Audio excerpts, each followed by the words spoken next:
বিজেপিতো ধুমুহা আহিছে যি বিজেপিয়ে সকলো সময়তে সমালোচনা কৰি ফুৰে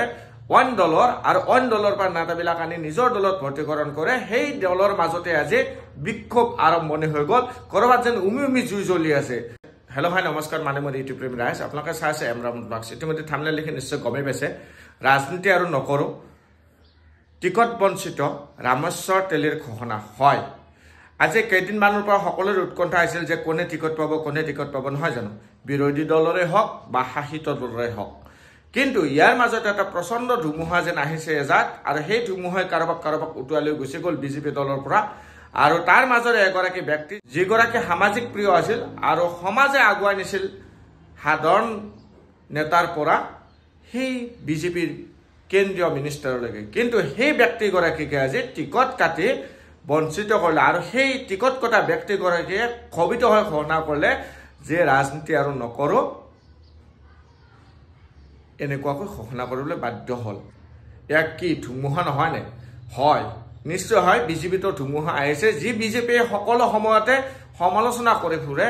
অইন দলৰ আৰু অইন দলৰ পৰা নেতাবিলাক আনি নিজৰ দলত ভৰ্তিকৰণ কৰে সেই দলৰ মাজতে আজি বিক্ষোভ আৰম্ভণি হৈ গ'ল কৰবাত যেন উমি উমি জুই জ্বলি আছে তেন্তে আহকচোন তেখেতৰ মুখৰে সেই মন্তব্যটো শুনহি পলিটিক্স জীৱনত আৰু নহ'ল আমাক পাব্লিচিটি নালাগে আমি ৰাইজৰ কাৰণে কাম কৰা ভবা নাছিলোঁ যে টিকেটটো নেপাম এনেকৈতো ভবা নাছিলোঁ 24 বছৰত মই এজন নেতা আছিলোঁ মই ভাষণ দিলে হাজাৰ হাজাৰ মানুহ ওলাই মই লিখি দিম অসমৰ কোনো সাংসদে এনেকৈ যদি কাম কৰিছে তো মই কৈছোঁ পলিটিক্স জীৱনত আৰু নহ'ল আমাক পাব্লিচিটি নালাগে আমি ৰাইজৰ কাৰণে কাম কৰা ভবা নাছিলোঁ যে টিকেটটো নেপাম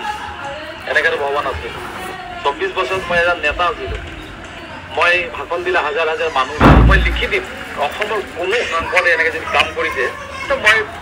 কৈছোঁ পলিটিক্স জীৱনত আৰু নহ'ল আমাক পাব্লিচিটি নালাগে আমি ৰাইজৰ কাৰণে কাম কৰা ভবা নাছিলোঁ যে টিকেটটো নেপাম এনেকৈতো ভবা নাছিলোঁ 24 বছৰত মই এজন নেতা আছিলোঁ মই ভাষণ দিলে হাজাৰ হাজাৰ মানুহ ওলাই মই লিখি দিম অসমৰ কোনো সাংসদে এনেকৈ যদি কাম কৰিছে তো মই কৈছোঁ পলিটিক্স এয়া আপোনালোকে নিজ কাণেৰে শুনিলে তেখেতৰ সেই মনোবেদনা তেখেতে নিজেই ক'লে যে তেখেতে ভবাই নাছিলে তেখেতে যেন টিকট নাপাব অৰ্থাৎ তেওঁ সদায় আশাবাদী আছিলে আৰু তেখেতে এইটো প্ৰকাশ কৰিলে যে তেওঁ সদায় সমাজৰ হকে কাম কৰি যাব আৰু তেখেতসকলক অৰ্থাৎ তেখেতক কোনো প্ৰচাৰ নালাগে তেখেতে নিজেই 24 বছৰ এজন লিডাৰ আছিলে নেতা আছিলে যিয়ে অসমত আটাইতকৈ উত্তম কাম কৰা বুলি নিজকে মানে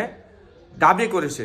আৰু তেখেতে আহ্বান জনাইছে যে কোনোবা যদি অসমত এনেকুৱা সাংসদ আছে দেখুৱাই দিয়ক যিগৰাকীয়ে তেখেততকৈ ওপৰত গৈ কাম কৰিছে যদি সঁচাকৈ তেখেতে ইমানেই ওপৰত গৈ কাম কৰিছে আৰু ইমান যদি ভাল কাম কৰিছে তেখেতে যদি 24 বছৰ নেতা আহিছিলে তেন্তে বিজেপিৰ পৰা যে আজি তেখেতৰ টিকটটো কাটিলে তাৰ অৰ্থ কি বুজায় যদি তেখেতৰ কথা সত্য হয় তেন্তে আমি এইটো মানিবলৈ বাধ্য হ'ম যে তেখেতক সঁচাকৈ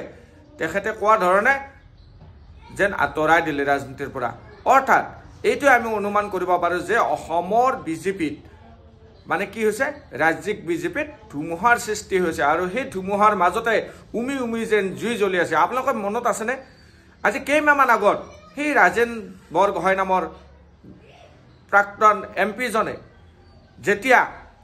দিল্লীত গৈ বিস্ফোৰণ ঘটাইছিল সেই হিমন্ত বিশ্ব শৰ্মাৰ বিৰুদ্ধে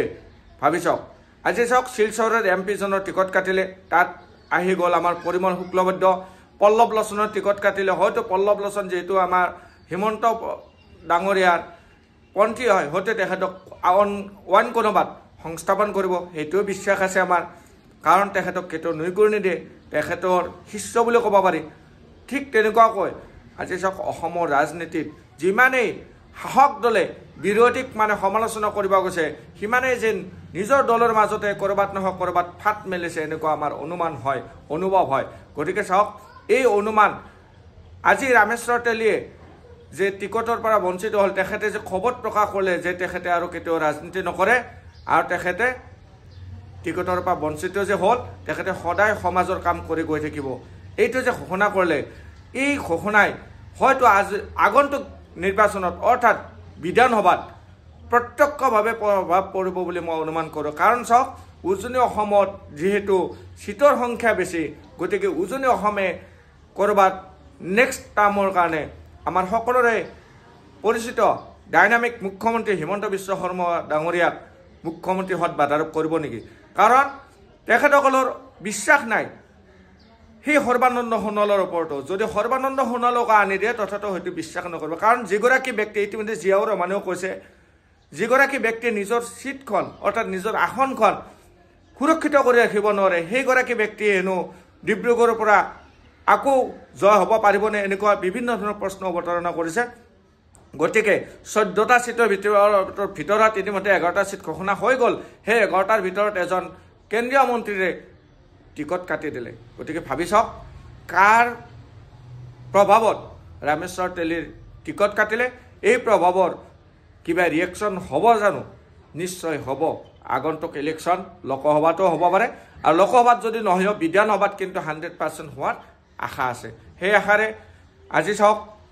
ভিডিঅ'টো বেছি দীঘলীয়া নকৰোঁ এয়া আছিল আজি পলিটিকেল ব্ৰেকিং নিউজ গতিকে যিমান পাৰে শ্বেয়াৰ কৰিব বুলি আশা কৰিলোঁ জয় অসম ধন্যবাদ